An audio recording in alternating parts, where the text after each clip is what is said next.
This is a story about an emperor. He loved new clothes, and he had different clothes for every hour of the day. One day 2 men visited him. They liked money, but they did not want to work for it.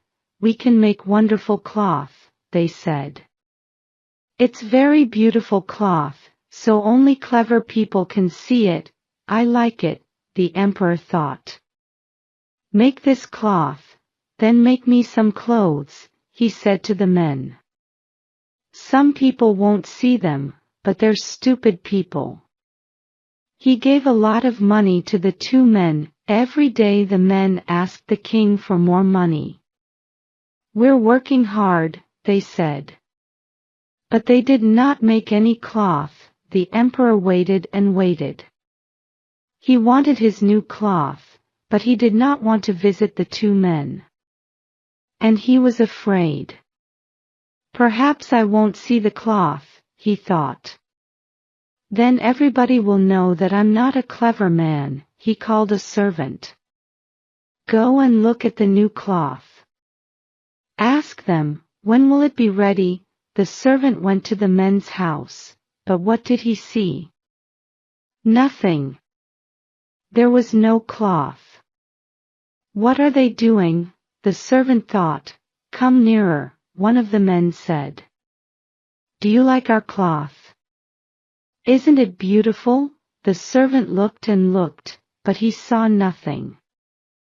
"I don't understand," he thought. "Am I stupid? I can't tell anybody about this." He spoke to the men. "Oh, it's very good," he said. "The cloth is beautiful. I'll tell the emperor." The emperor waited for 2 more weeks, then he called another servant. "When will the cloth be ready?" he cried. "Find those 2 men. Ask them." This servant went to the 2 men. They showed him the cloth, but he couldn't see anything. "Isn't the cloth beautiful?" one of the bad men said. The other servant liked it. The man thought, "I can't see the cloth. I'm stupid. But I don't want anybody to know." He went back to the emperor and said, "The cloth is wonderful." After 2 or 3 days, the people in the city started to talk about the beautiful cloth. "It's very beautiful, but stupid people can't see it," they said. Now the emperor really wanted to see the cloth. He took his servants with him and went to the men's house. "Isn't the cloth beautiful?" said the 2 men. "Please look at it. Isn't it pretty? Touch it." And they put out their hands and showed him. "I can see nothing," the emperor thought. "This is very, very bad. Am I stupid? A stupid man can't be emperor." He looked at the men's hands and said to his servants, "Oh, the cloth is beautiful. I like it." The servants looked and looked. But they saw nothing. "Beautiful. Lovely. Very pretty," they said. "The men will make some clothes from this cloth now." The emperor happily gave the 2 men more money. That night the 2 men did not go to bed. There were lights in every room in the house. The emperor and his people were working, they thought. Next morning, they went to the palace. "The emperor's new clothes are ready," they cried. The emperor went to their house with his servants. The 2 bad men put out their arms. "Here are your clothes," the men said. "Put them on." "Yes, yes," said the servants. But they could not see the clothes. The emperor took off his old shirt and trousers. The 2 men walked round him and touched his arms and legs. "We can't see any clothes," the servants thought. But they said nothing. "You look wonderful in your new clothes," everybody cried. "They are clothes for an emperor. I am ready now." I will walk through the streets, the emperor said. He looked at his arms and legs. These new clothes feel very good. They aren't too big or too small. He walked through the streets with his servants and the great men of the country. People stood outside their houses or looked out of the windows. Oh, our emperor's new clothes are very beautiful, they cried. But they thought, we can't see any clothes. Are we stupid? Then a little child spoke. The emperor has no clothes. Be quiet, his father said. But it was too late. The emperor has no clothes, a man near the child repeated to the woman next to him. She told her friend, the emperor has no clothes, the emperor has no clothes, the people cried. And they started to laugh. The emperor was angry. The people are right, he thought. But I have to walk through the streets. He walked and walked. His servants and great men followed him, but they knew, too. The emperor had no clothes. Hester was a beautiful woman whose family was important and powerful. But she had no luck. Hester fell in love and got married. But her marriage became dull and empty. She had 3 beautiful children, a boy and 2 girls. But she did not love them. Hester pretended that she loved them, but she knew that she did not. Hester's husband traveled to the city each day and worked in an office. But he was not very successful in his job and did not earn much money. Hester did not know how to make money either. They both spent more money than they could earn. So they had serious money problems. Hester and her family lived in a fine house, which had a pleasant garden. Beautiful and expensive things filled the house. The children had all the toys that they wanted. But sometimes it seemed that a voice was whispering in the house. The children could hear the voice all the time. Nobody spoke about it, but the whisper was everywhere. There must be more money. There must be more money. Hester's son was called Paul. Mother, said Paul, why don't we have our own car? Because we're the poor members of the family, she said. But why are we poor, Mother? Asked Paul. When Hester replied, her voice was cold, hard, and angry. Well, she said slowly, it's because your father had no luck. Is luck the same thing as money, Mother? No, Paul. Luck brings money. If you're lucky, you have money. That's why it's better to be born lucky than rich. If you're rich, you may lose your money. But if you're lucky, you will always get more money. Oh, said Paul. And is father not lucky? He's very unlucky, I think, said the mother bitterly. Well, said Paul, I'm a lucky person. Excellent, said Hester, laughing. Paul saw that his mother did not believe him, and this made him angry. So the boy decided to try and find luck. Paul had a rocking horse in the nursery, the room where the children played. While his sisters played with their dolls, Paul sat on the big wooden rocking horse and rode it madly. Then he stood in front of it, staring into its face. Its red mouth was slightly open, and its big glass eyes were wide and bright. Take me to the place where there is luck, he said to the horse. The horse could help him to find luck. That is what Paul believed. Sometimes he hit the horse on the neck, to make it go faster. He rode it more and more wildly, hoping for luck. Paul's mother had a brother, Oscar Cresswell. One day Paul's mother and Uncle Oscar came to the nursery when Paul was riding his horse. "Hello, young jockey," said Uncle Oscar. "Is your horse going to win its race?" Paul finished his mad ride and got down from the horse. "What's the horse's name?" asked Uncle Oscar. "He doesn't have just one name," said Paul quietly. "He has different names. He was called Sansovino last week." "Sansovino?" said Oscar. He was surprised. "But that's the name of the horse which won the big race at Ascot." "How did you know that name?" "He talks about horse races with Bassett," said Paul's sister. Bassett was the young gardener who worked for Paul's parents.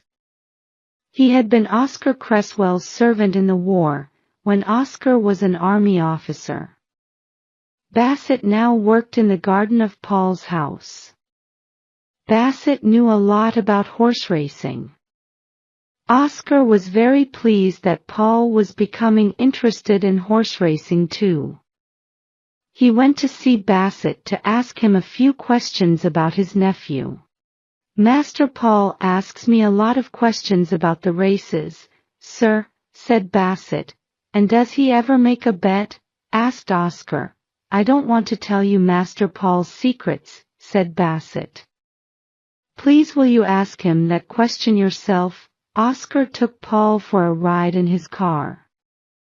"Tell me, Paul, do you ever bet money on a horse?" he asked. "Do you think that I shouldn't?" asked Paul.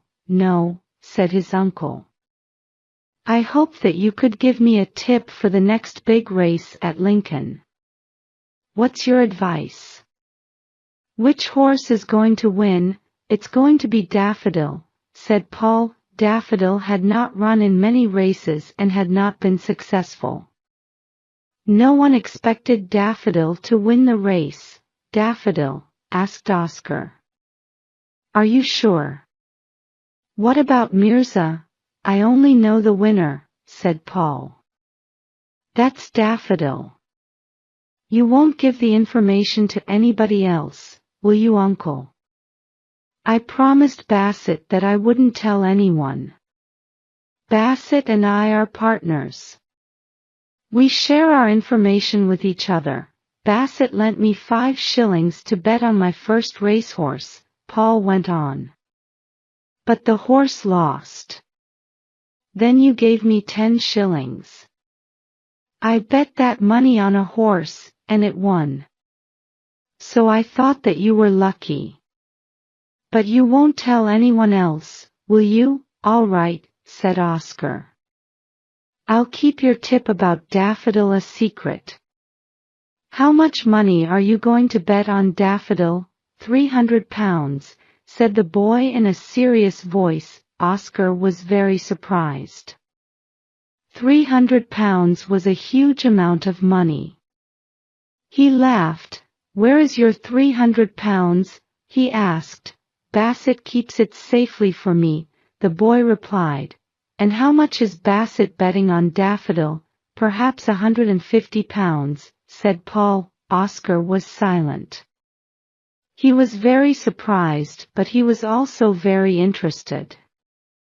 He decided to take Paul to the racecourse where Daffodil was racing. It was Paul's first visit to a race meeting and his blue eyes shone with excitement. Daffodil won his race. "I have £1,500 now," said Paul. "Uncle, if you want to be a partner with Bassett and me, we could all be partners. But you must make a promise.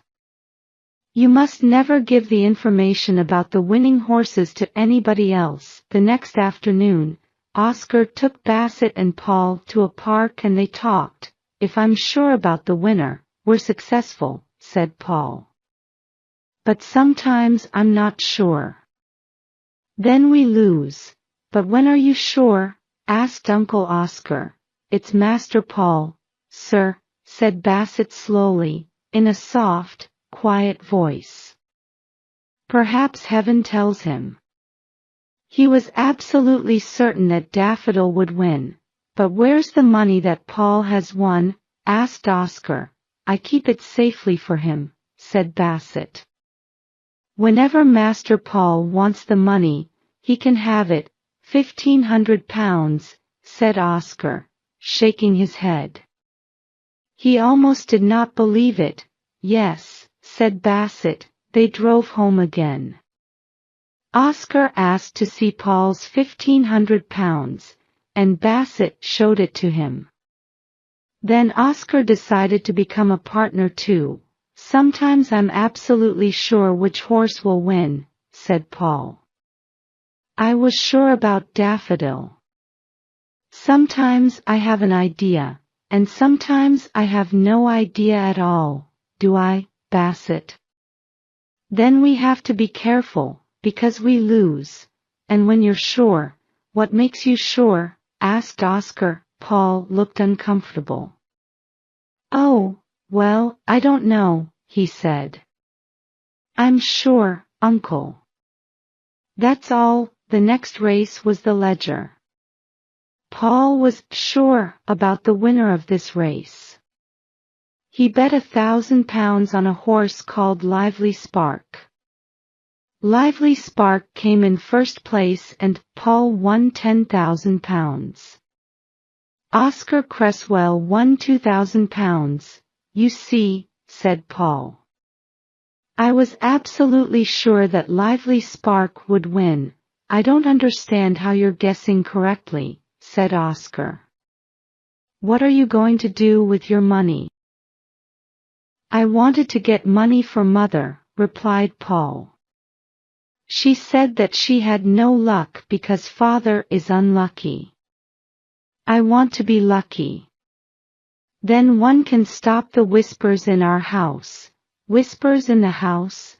Repeated Oscar in surprise. What do you mean?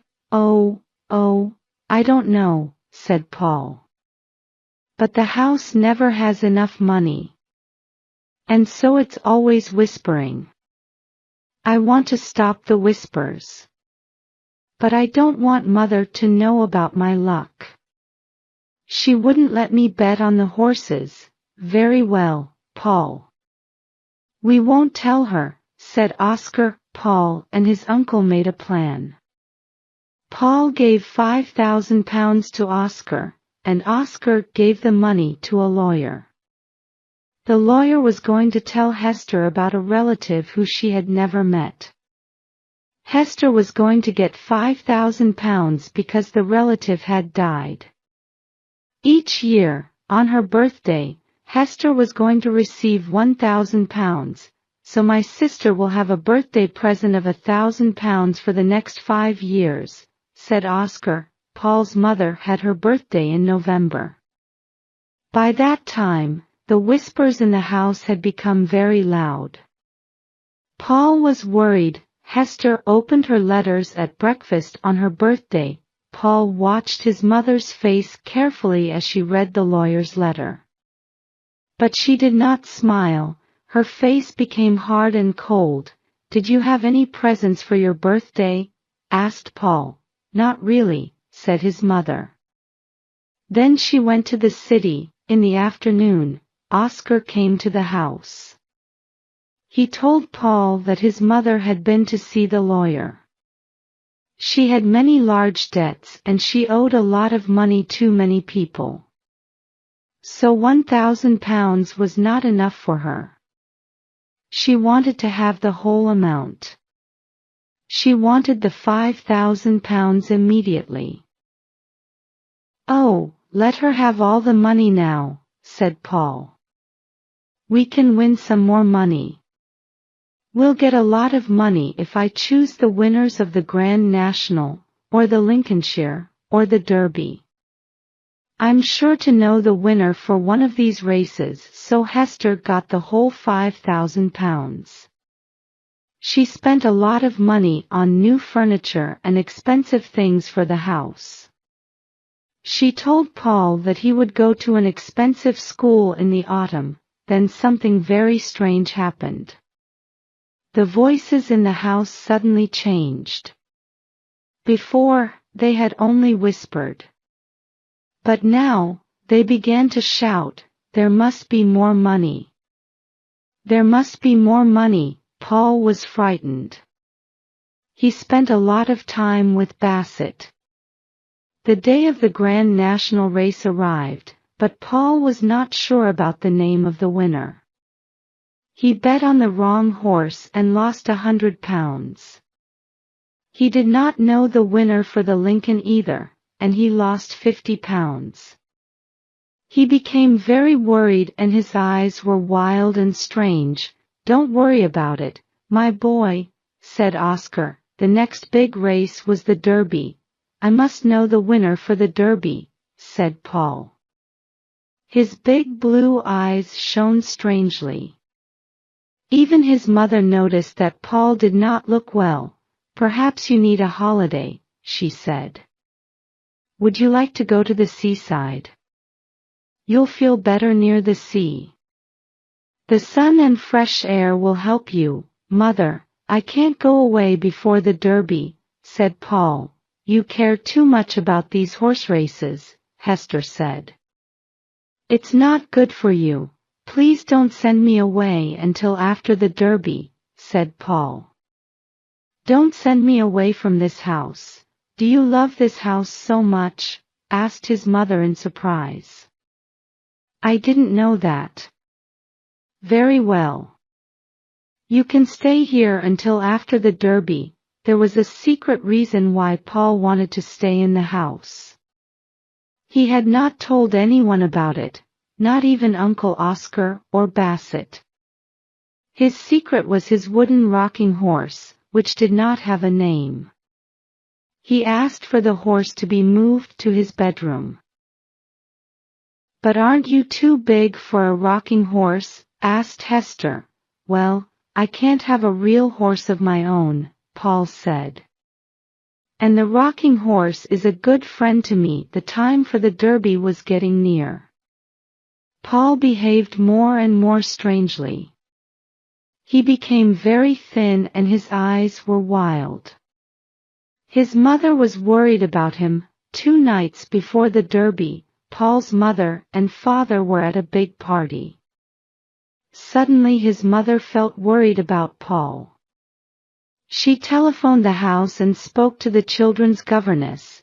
"Is Master Paul all right?" asked Hester. "Oh, yes," said the governess in surprise. "He's fine." Paul's parents got home at about 1 o'clock. The house was very quiet. Hester went upstairs to her son's room. She stood outside Paul's bedroom door, listening. A strange noise was coming from inside the room. Hester's heart gave a jump and almost stopped. What was that noise? The strange, mad sound went on and on. Hester had heard the sound before, but she did not know what it was. Feeling very afraid, Hester slowly and carefully turned the handle of the door. The bedroom was dark. But near the window, she saw something moving wildly. She switched on the light and stared in fear and surprise. Her son was wearing his pajamas and riding on the wooden horse. "Paul," she cried. "What are you doing?" "It's Malabar," the boy screamed in a loud, strange voice. "It's Malabar." He stared at his mother, his eyes shining with a strange fire. Then he stopped the horse and fell down onto the floor. Hester ran to Paul, picked him up, and took him to his bed. His body was hot and he was very weak. He talked all the time in a wild, mad way. "Malabar! It's Malabar!" he shouted. "Bassett! Bassett, I know. It's Malabar." "Who or what is Malabar?" Hester asked her brother later. "What does he mean?" Her heart felt as dead as a stone. "It's the name of a racehorse," said Oscar. "Malabar is running in the Derby." Paul was very ill. But Oscar bet £1,000 on Malabar. On the third day of Paul's illness, his mother sat by his bed. Paul was not asleep, and he was not awake. His eyes stared ahead but saw nothing. They were like blue stones. His mother's heart felt like a stone too. On the day of the Derby, Bassett came into the house in the evening. He wanted to see Paul. Paul's parents agreed and Bassett went into the boy's bedroom. "Master Paul," he whispered. Malabar came in first. It won. "I did what you told me to do. I bet on Malabar. You now have £80,000. Paul was very excited. He kept saying the same thing again and again. "Malabar. Malabar. Do you think I'm lucky, Mother? I knew Malabar, didn't I? £80,000. That's lucky, isn't it, Mother? If I can ride my rocking horse, then I can be sure of the winner. Mother, did I ever tell you? I am lucky." "No, you never told me," said his mother. Later in the night, "Paul died." "My God," said Oscar Cresswell to his sister. "You've got £80,000, but you've lost your son. Perhaps it's good that he's dead. Now Paul is at peace. He'll never have to ride a rocking horse